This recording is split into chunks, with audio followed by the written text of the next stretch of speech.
तो ब्लॉक का नया चैप्टर यानी चैप्टर 345 आ चुका है और इस चैप्टर में फाइनली इसागी वो चीज कर रहा है जो चीज करने को ह्यूगो इतने टाइम से उससे बोल रहा था, यानी अपनी डेस्टिनी को फॉलो करना। लेकिन उसे ये नहीं पता था कि इसागी एंड मोमेंट पे अपना गोल चेंज कर देगा, क्योंकि हमने पिछले चैप्टर में ही देखा था इसागी की ईगो है अपने से स्ट्रॉन्ग प्लेयर को डिफीट करना, और इस वक्त वो ह्यूगो को डिफीट करने के लिए कुछ भी कर सकता है। और कुछ भी से मेरा मतलब है कि वो कराजू के सिस्टम को ज्वाइन कर लेता है, और ये चीज देख के रिन काफी ज्यादा गुस्सा होता है। लेकिन ये गुस्सा शायद रिन के लिए बेहतर ही था और पूरी की पूरी ब्लॉक की टीम के लिए बेहतर था।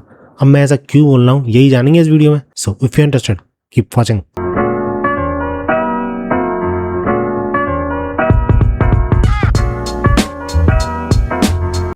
चैप्टर की स्टार्टिंग होती है साई के बॉल को इंटरसेप्ट करने से, और ऐसा होते हुए देख के ह्यूगो काफी सरप्राइज था कि साई के एक्सप्रेशन अचानक से चेंज कैसे हो गए और क्यों वो इसाई के अंदर से बहुत ज्यादा फोकस और कंसंट्रेशन महसूस कर रहा है। लेकिन सबसे ज्यादा शॉकिंग चीज ये थी ह्यूगो के लिए कि आखिर इसागी वहां पे पहुंचा कैसे, क्योंकि इसागी ऐसा तभी कर सकता था जब उसे पता हो कि उनका गोल स्कोर करने का तरीका काम नहीं करेगा और वो इंटरसेप्ट कर दिया जाएगा। और ऐसा ही हुआ था, लोगी ने गोल स्कोर करने का चांस इंटरसेप्ट कर दिया था ब्लू लॉक का।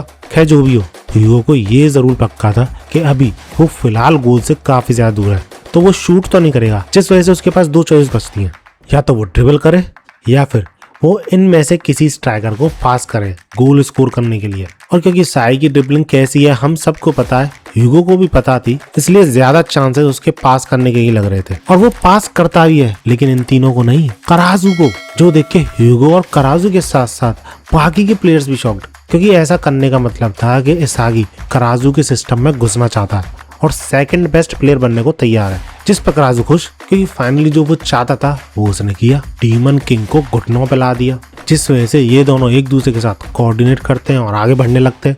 और क्योंकि ये अनएक्सपेक्टेड डुओ था, इसलिए सारे फ्रांस के प्लेयर चौकन्ना होने की कोशिश करते हैं और एडेप्ट करने की कोशिश करते हैं इन दोनों की टीम को।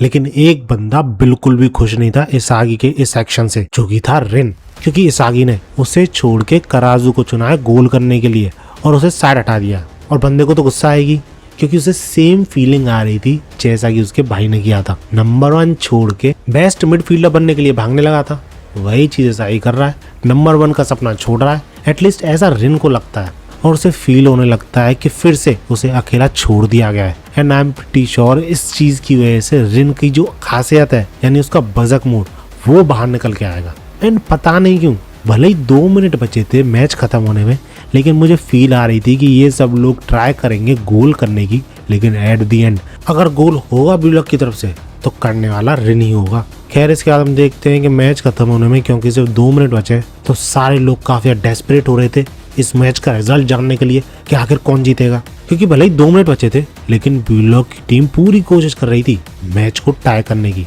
इसके बाद हम देखते हैं कि ह्यूगो फिर से साई के पीछे से आता है और उससे ये बोलता है कि मैं इसी चीज का तो इंतजार कर रहा था, you finally choose your destiny, और सेकंड बेस्ट बनने के पीछे अब तुम सही डायरेक्शन में बढ़ रहे हो। लेकिन क्या तुम्हें पता है मैं इतना ज्यादा क्यों कोशिश करता हूँ सामने वाली टीम को इम्प्रूव करने की, उनकी डेस्टिनी और उनकी सूटेबिलिटी समझाने की? क्योंकि जैसा कि मैंने बताया, मेरा ड्रीम है 4 बार वर्ल्ड कप जीतना, जो कि कोई छोटा मोटा ड्रीम तो है नहीं, और मुझे ऐसा लगता है कि ये ड्रीम पूरा करने के लिए फ्रांस को स्ट्रॉन्ग राइवल्स चाहिए, सो डेट फ्रांस की टीम हर बार लेवल अप कर सके।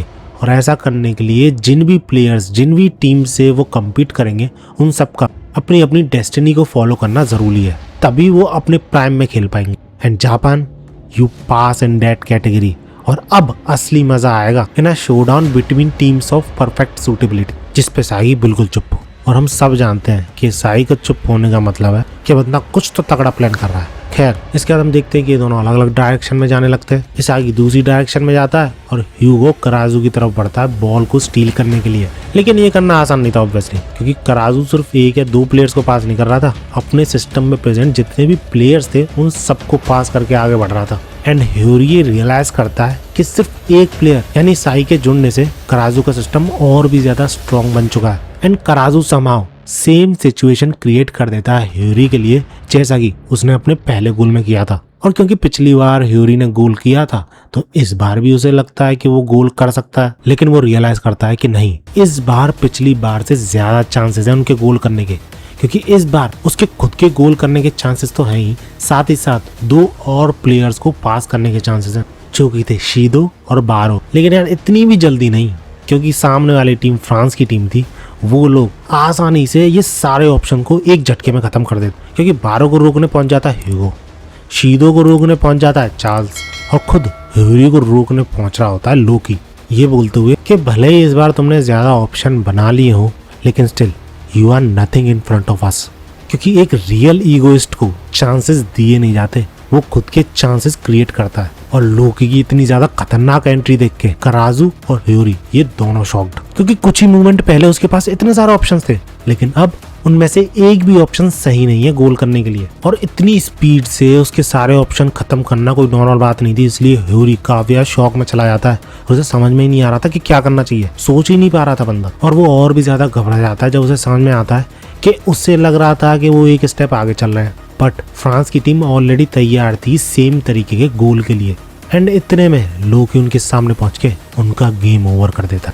एटलीस्ट ऐसा उसे लगता था, क्योंकि बगल से एंट्री लेता है एसागी, क्योंकि अगेन एसागी को अंदाजा था इतनी आसानी से वो फ्रांस के अगेंस्ट में गोल नहीं कर पाएंगे। इसलिए बंदा अलग ही अलग चल रहा था इस पूरे सिस्टम से, क्योंकि भाई ऑब्वियसली एसागी ने बोला तो था नहीं कि वो कराजू के सिस्टम को फॉलो करेगा। बस उसने ऐसा तब तक किया जब तक उसका फायदा था। और अब क्योंकि वो अकेला गोल कर सकता है, सारे के सारे प्लेयर्स बाकी लोग प्लेयर्स को रोकने में बिजी हैं, तो इसलिए वो ह्यूरी से पास मांगता है। लेकिन ये सारी चीजें होता हुआ देख रहा था ह्यूगो। एंड टू बी ऑनेस्ट, सारे प्लेयर्स तो बिजी हैं रोकने में, तो मुझे नहीं लगता कि एसाई को कोई रोकेगा। बट समहाउ ह्यूगो कोई ना कोई तरीका तो निकाल ही लेगा एसाई को रोकने के लिए। और जब वो ऐसा करेगा तब शायद रेन एंट्री लेगा और गोल करेगा। एटलीस्ट मेरी तो यही प्रेडिक्शन है। तुम्हें क्या लगता है? लेट मी नो इन कमेंट्स। और मेरे अकॉर्डिंग तो यार ये चैप्टर 10 आउट ऑफ 10 था, बेस्ट चैप्टर था बहुत टाइम के बाद। तुम क्या रेट करोगे इस चैप्टर को, ये भी मुझे कमेंट्स में बताना। बाकी वीडियो अच्छी लगी तो लाइक जरूर करना, ऐसी वीडियोस के लिए मेरे चैनल को सब्सक्राइब कर लेना। मिलते हैं अगली वीडियो में, और भागो।